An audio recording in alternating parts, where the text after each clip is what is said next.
Саламатсыздар ма? Картоптан жеңіл әрі дәмді тамақ жасайтын боламыз, көреміз. Осындай мұздай суға кішкентай жас картошкаларды салып, салқын су құйып, үстіне бір шай қасық тұз саламыз және толықтай піскенше қайнатып. Және осындай бір жуа алып, ұсақтап тураймыз.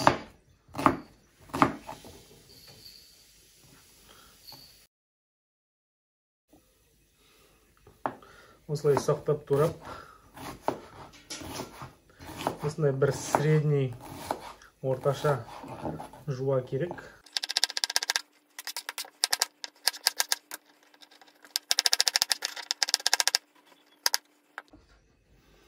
Және осындай бір сәбізді алып, үккіштен өткіземіз.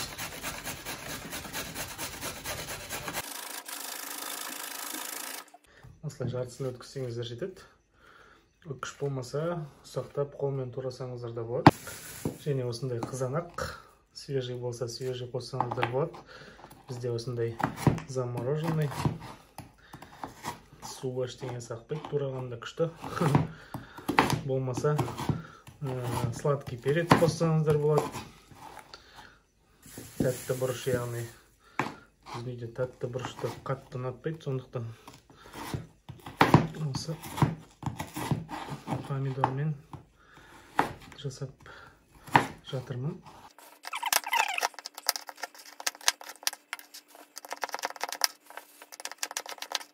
Осылай жазда турап-турап естіп қатырып қойсаңыздар, өз қалпын жоғалтпайды, осылай тұрады. Осындай тамаққа неге естіп қос жүрсеңіздер, осындай тамаққа неге естіп қос жүрсеңіздер болады. Енді осы қыздырылған табамызға осы овощтарымызды қуырамыз.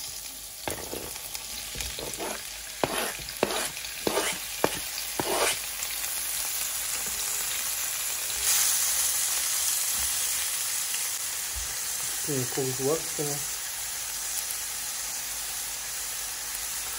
және жақсылап қуырамыз.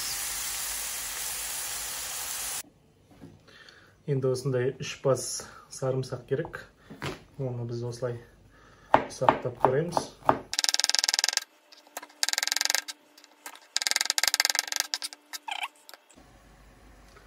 Енді тағы да бір табаға майымызды қыздырып алып, сарымсағымызды алған соны салып қуырамыз.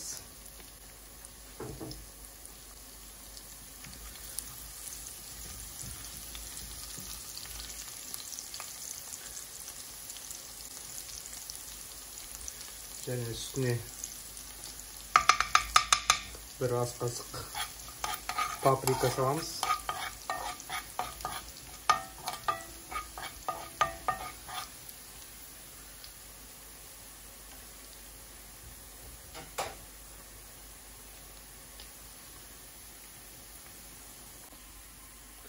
Енді осы майымызға жаңағы суда піскен картошкамызды салып қуырамыз. Жақсылап.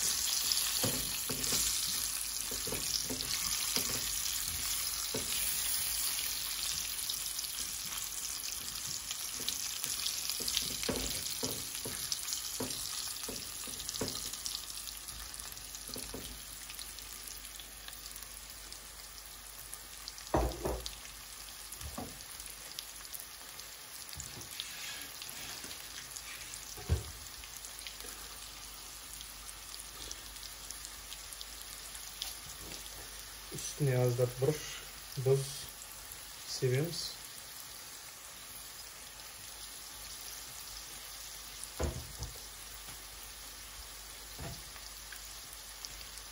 Және қара бұрыш.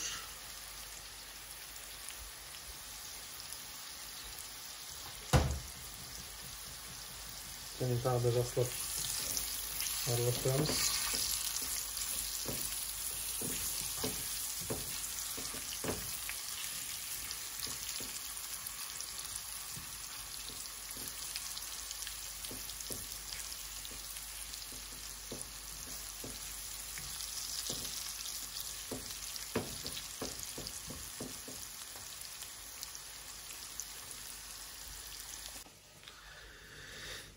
Және аздап теркадан үккіштен сыр өткіземіз.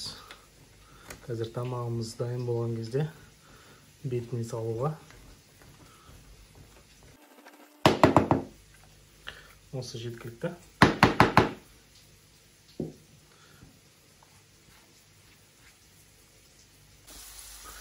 Және осы картошкамыздың үстіне аздап укроп себеміз.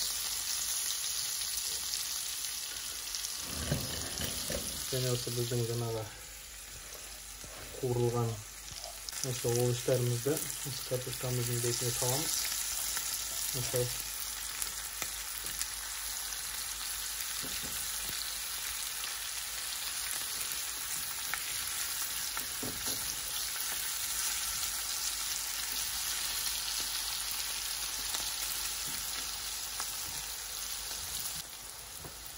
Және үстіне көк жуа.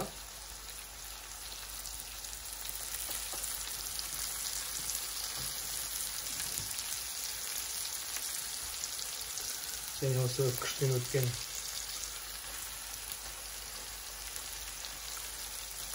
сырымызды үстіне ақындап былай себеміз.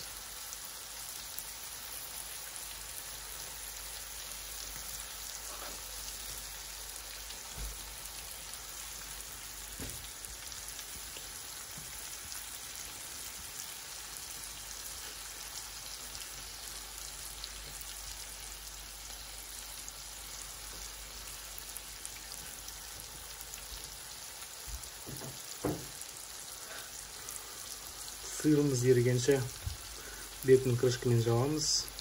Сосын тамағымыз, асымыз дайын.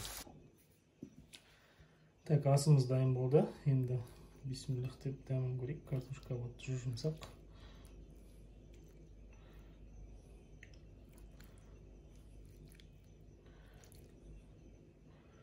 Бисмиллах.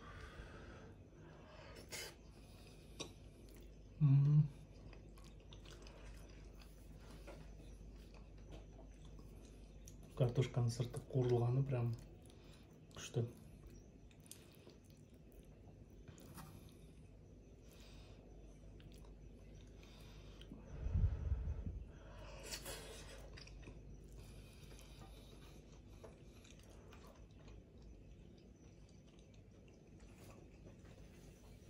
Міндетті түрде жасап көріңіздер. Каналға қосылып, лайк басып, комментарий жазамыз. Сау болыңыздар.